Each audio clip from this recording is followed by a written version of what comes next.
Hey everyone, how's it going? Forrest here, again with another installment of my complete analysis of all of J.S. Bach's chorale harmonizations. I'd like to apologize for the delayed upload schedule.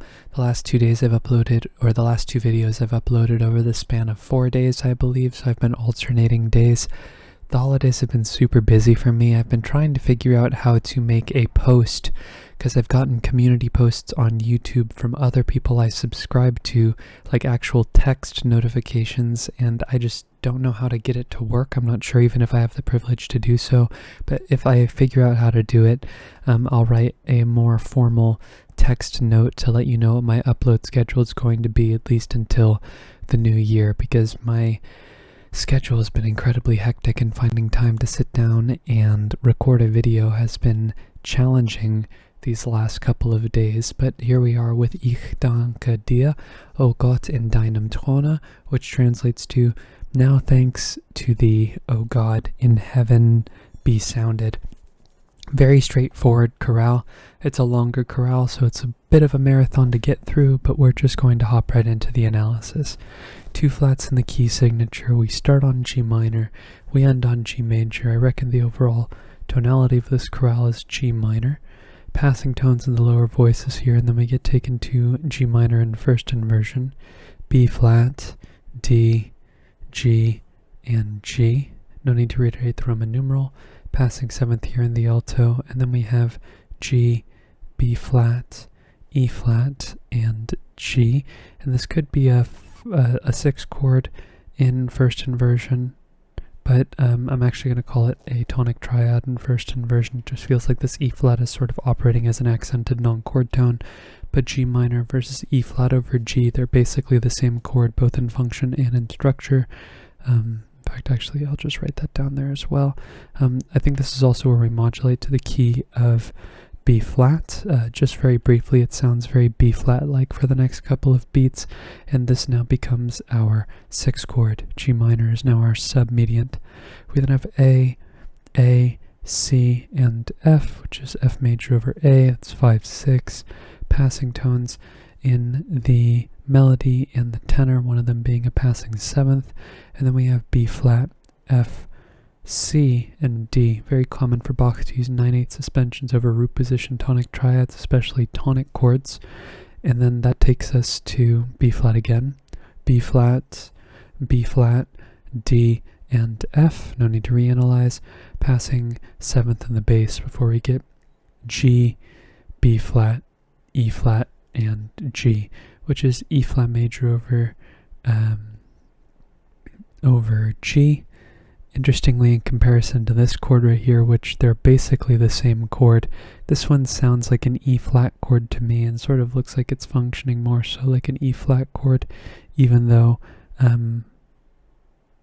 think it has more so to do with the fact that this D feels more like a neighboring 7th rather than just like a passing tone that's just continuing downwards, and the fact that that has an impact on the harmony is interesting. However, to create some consistency between the previous iteration of this chord and this one, we could say that this could also be 6 in root position, but I'm going to say that in the key of B flat this is 6, 6, and then it turns into G, C, E flat, and A.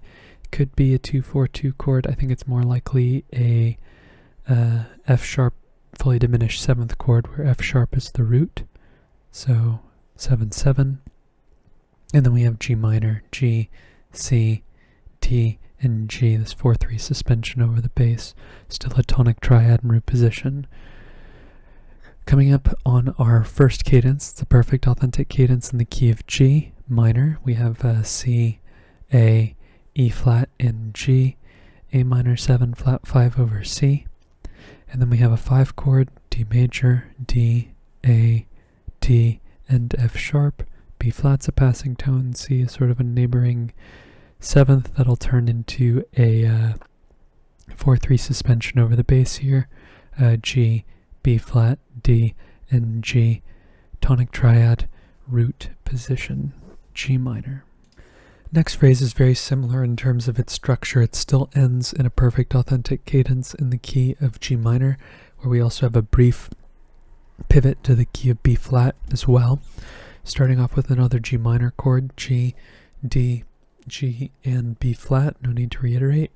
We then have D, D, G, and A, 4-3 suspension over the bass. That's a 5 chord, very common for 4-3 suspensions to occur over dominant triads in Bach. We then have E flat, B flat, G, and G. That's G, E flat major in root position. Lots of deceptive progressions in this particular chorale. See if you can spot all of them. We then have A, before we move forward, I do believe this is where we go to the key of B flat, and this is now our 4 chord. Similar to how we modulated over a 4 chord. Sorry, I wrote B flat here. I'm realizing if you already wrote a comment, this is supposed to be G minor, but going to B flat over E flat's kind of a common thing in this particular chorale. And that takes us to F major, A, C, C, and F. 5-6, F major over A, and it briefly turns into root position on the end of the beat as well with F and A, keeping the entirety of the chord intact. That's pretty interesting to me. And then afterwards we have our tonic triad B flat major, B flat, F, C, and D, and again with another 9/8 suspension over the bass, but still B flat being our chord tone here, C being a little brief passing tone before we get another B flat chord, B flat, D, and F. No need to reanalyze.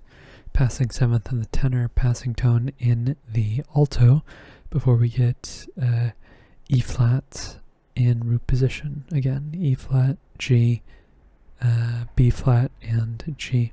It's a 4 chord. This could be the point where we modulate, but I don't really think we've modulated until we see this E natural here. At least that's when it starts to sound like we're moving to the key of G minor to me. Then, so sorry about that sound. That was an ice cube melting in my water bottle and falling to the bottom.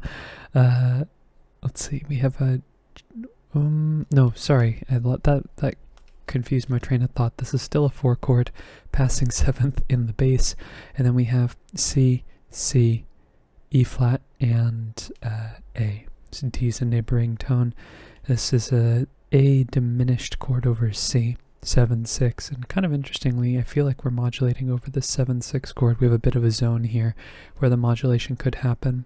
I know with C sharp and E natural, maybe it's not the most G minor of chords to modulate over. You could even make the argument that the modulation happens after what's happening next, but to me, it just doesn't quite sound like that. To me, it feels like the G minor idea is starting to happen as we're approaching the dominant. And in the key of G minor, A diminished is 2-6, and considering the chord in between this chord and the next chord is a secondary dominant with this chromatic bass line, yeah, it feels more so like we're preparing for the 5 after this 2, which was definitely a G minor progression that we would expect to see. So don't get distracted by the secondary dominant here. We have C sharp, we have B flat, E, and G, which is C sharp fully diminished 7th. That is 7/7 of 5. C sharp is the leading tone to D, and instead of going directly to 5, we prolong it 1 beat longer, and we go to 1-6-4, which is an accessory to 5. D, B flat, D, and G. This A is a little passing tone. This G is a chord tone before we get D, A, D, and F sharp, which is our 5 chord, sort of the resolution to where we would expect this 2-6 chord to go. Also, this bracket is sometimes used by analysts to connect the 1-6-4 and the 5. Not really super important, but sometimes it makes its way into analysis. It's how I learned how to analyze. B flat's a passing tone, C is a neighboring 7th, and then we cadence on G minor, G, B flat, D, and G. Next phrase ends in an imperfect authentic cadence in the key of B flat. We're going to start in G minor and end in B flat. So we have G, B flat, G, and D to start things off. No need to reanalyze. It's still a G minor chord. Passing tones in the lower voices before we get G, D, G, and D. Apologies, this is a B flat. So that's just taking our chord and putting it in first inversion, kind of harkening back to the first progression, actually very similar to the first progression. Here we have some more passing tones in the lower voices going in the opposite direction. B flat's a chord tone, so we don't need to mark it. And then we have D, A, G, and D. Another 4-3 suspension over a dominant triad. This is a 5 chord, D major. Passing tone in the tenor, little neighboring 7th here as well in the tenor, before we get E flat, B flat, G, and G, which is our 6 chord, again 5 going to 6, but I don't think this is the point where we modulate because we have some more emphasis or I guess bass tones moving in the direction of the tonic G minor, even though this E natural could, or E flat going to E natural could potentially sort of spell maybe moving in a different direction. But no, we're still in G minor in my opinion. We have E natural, B flat, G, and C, which is C7 over E. It's 4, 6, 5. 6 going to 4 is a bit of an interesting progression, don't see it all that often. But 4, 6, 5 takes us typically to 5, 6 or 5, 6, 5, and in this case this is true. F sharp, A, D, and C. D7 over F sharp. And then we end this progression on G minor. G, A, D, and B flat. We don't really end the progression, but we sort of end this leg of the progression. When we arrive at a tonic, it feels like the end of a length of the progression. Again, we have another 9/8 suspension over a tonic functioning triad as well. And then we have another D major chord. I don't think we've quite modulated yet. We're really cutting it close here as we get right up against the cadence. We have D, G, D, and A. Another 4-3 suspension over a dominant triad, D major. And then we have E flat, again, E flat, G, B flat, and G. So a 6 chord, another deceptive progression, and this is where I feel like we're modulating to B flat over another 4 chord. Seems to be a very common device for Bach to use. B flat's a chord tone, D is our chordal 7th, but it's a non-chord tone in this context, and we are getting ready for our cadence. Another kind of unusual progression, 4 going to 2 here, A, C, and F. Oh, apologies, no, this is not an unusual progression. This is 5, 6, F7 over, F over A. G is a neighbor tone, B flat is a neighbor tone, and then we have F, A, C, and F, which is just taking our chord and putting it in root position. Sorry, I just assumed that this was just going to be some type of 2 chord because I'm on autopilot and that's what I'm expecting, but I'm glad that I double checked that because that's just a 5 chord in first inversion, and then we cadence on B flat major, B flat, F, B flat, and D, which is our tonic triad in root position. Okay, next phrase ends in a half cadence in the key of G minor. We spend the entire phrase in G minor basically, starting off with the G minor chord, G, B flat, D, and G. It's our 6 chord in the key of B flat, and it's our tonic in the key of G minor. You could also just call this a direct modulation. Passing tones in the lower voices, again to G minor, B flat, D, D, and G. 1, 6. I'm going to reiterate the Roman numeral here because it's a new line. That's just a continuity thing, like in these cases here where the same Roman numeral is repeated over multiple beats. I won't reiterate the Roman numeral on the same line, but new lines mean new Roman numerals for me in terms of just the style of what makes it onto the page. Passing tone in the bass, passing tone here, B flat's a chord tone, and E flat's a neighbor tone, but if we take the aggregate of all the tones here, we have C, C, E flat, and G, which is kind of like a passing 4 chord C minor in root position, and that feels significant because it's going to be going to a 5 chord, D, A, D, and F sharp, our dominant chord in root position with the passing 7th and the alto. And then again with another deceptive progression, E flat, G, B flat, and G. Deceptive progressions being 5 going to a chord pretty much other than a tonic functioning chord. So if 5 were to go to like 4, 6, or 6, those are probably the most common ones we'll find in Bach's chorales. C is also a passing tone here before we get D, A, D, and F sharp carried over from earlier in the measure. That's 5. D major in root position with the passing 7th on the bass. And that takes us to 1, B flat, G, D, and G. More specifically 1-6 neighbor tone in the bass. And then we have B flat, A, C, and F sharp, B flat being an accented non-chord tone, A most likely being the root of our chord here, which is 7-6. And if you've seen this pattern in the past of 1-6 going to 7-6, you probably know it's going to be on the other side of the 1-6 chord, and that's probably 1, which is what the 7-6 chord resolves to: G, B flat, D, and G. Tonic triad root position. Very common pattern in Bach. We see it all the time. Another neighbor tone in the bass before we get G, A, D, and A. Probably this G is an accented non-chord tone, seeing a little bit of like a similar configuration between what's happening in the bass between beats 1 and 2 and beats 3 and 4. So this is most likely a D major chord over F sharp, because the G wouldn't really make a ton of sense. It could be a lower suspension actually, because this is a dominant chord, probably under, it would be like a 9-10 suspension, or I guess a 2-3 suspension underneath the tenor, most likely, or a 9-10 suspension under the melody. Same difference. But after 5-6 we go to 1, G, A, D, and B flat, 9-8 suspension over our tonic chord again.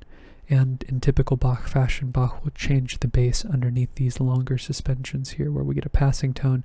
Bass changes by the time we resolve the suspension. B flat, G, D, and B flat. So no need to reiterate the Roman numeral, but our implied tonic changes to first inversion before briefly going back to root position after we, or right before we cadence on a 5. D, F sharp, D, and A. D major in root position. Okay, penultimate phrase ends in a half cadence in the key of C minor. Very interestingly, kind of draws a comparison to the proportion of the third phrase here, where the key of C minor, or the key that the phrase is going to end in, sneaks up on you right at the end. So we start off in the key of B flat. Basically, we get a bit of a progression we familiarized ourselves with. We have D, G, D, and A. G being another 4-3 suspension over the bass. Sorry, I skipped a chord here. G, G, D, and B flat. So 5 resolves to 1, and then it goes to a 5-7 chord, because when the 4-3 suspension resolves, we get the chordal 7th introduced in the alto as well. So I'm going to call it 5-7. That takes us to E flat, G, B flat, and G, which is our 4 chord in root position. And just like we've seen a lot in the past, it's going to be our gateway. Sorry, it is not 4 here. It is 6 here. It is 4 in the key of B flat. E flat's a chord tone, so we don't need to mark it. And then we have A, C, C, and F. We've seen this progression in the past, 4 going to 5-6 especially. F major over A. F is a chord tone as well. Kind of reminds me of what's happening. I feel like this exact same thing happened earlier. I might be crazy though, where we have this F repeated.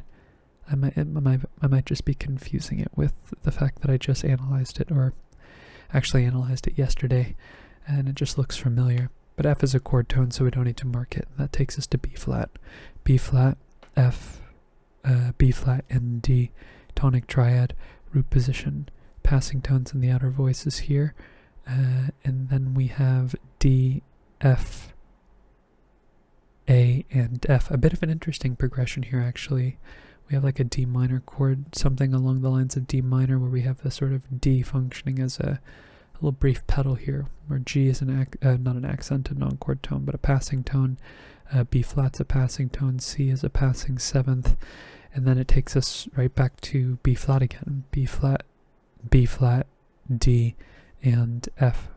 So 1-3, 1-6, a bit of an interesting pattern here. I would have typically expected like a 7/6 chord here, but here we're seeing 3. It's kind of an unusual sounding progression. It's not like nothing's wrong with it, it's just you don't see a pattern like this very often in Bach. It's not a very functional progression. In fact, when we have 1 going to 3 going to 1/6, it's sort of like the idea of 1 being extended for 3 beats just because of the fact that the chords are so similar to one another. And in fact, I think one could even make the argument that this 3 chord is a 1/6 chord because this A could be viewed as an accented non-chord tone. But with what's going on in the tenor as well, I feel like, D minor is sort of the prevailing sonority that you hear on this beat. So a bit of an unusual chord progression for sure. Afterwards, we have E flat, B flat, F, and G. 9/8 suspension here over E flat, which is our 4 chord. And then we have B flat, B flat, E flat, and F, which is kind of an interesting thing here because typically we see 9/8 suspensions over tonic functioning triads, and because we're moving to the key of C minor, E flat not being the tonic of C minor but being the tonic of the relative major to C minor, it's kind of interesting. Maybe there's a bit of a foreshadowing going on here. But we start off with B flat as we go into our cadence, a little delayed passing 7th here before we get C, G, D, and E flat. This D being a 9/8 suspension over C minor, which is our 2 chord in root position. In C minor, it's our tonic. A little neighboring 7th here, passing tone in the bass before we get E flat, G, C, and E flat, which is just taking our C minor chord, putting it in first inversion. This C here briefly re-inverts our C minor chord to root position. Because we have an entirely intact chord, that's just something that I look for. You don't have to make, that doesn't have to be part of your analysis. It's just something that's interesting to me. And then we cadence on G major, G, G, B natural, and D, which is our 5 chord. And it creates an interesting juxtaposition for our last phrase, which is entirely in the key of G minor, and I believe is a direct modulation because we go from G major to G minor, cross relations here between B natural in the alto and B flat here in the tenor, which is our tonic triad, G, B flat, G, and D. We then have A, C, G, and C. 7/6 suspension here over the bass. F sharp is our root. This would be F sharp diminished over A, which is 7/6.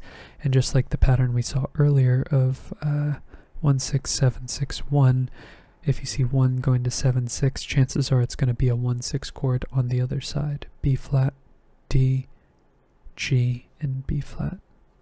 Passing tone in the bass as well before we get D, D, G, and A, another 4/3 suspension over a 5 chord, D major.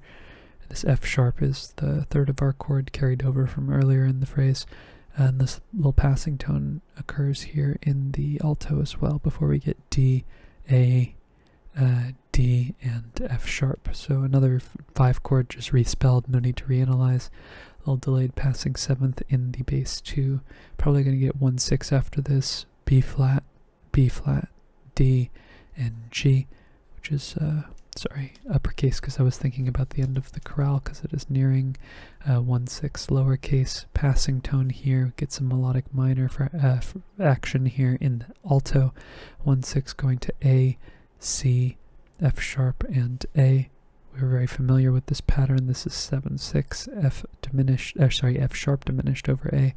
And then we have 4 voices moving off of the harmonic rhythm, which typically means there is a subdivision of the chord progression going on here, and that is what's happening. We get a root position tonic triad, G, D, G, and B flat.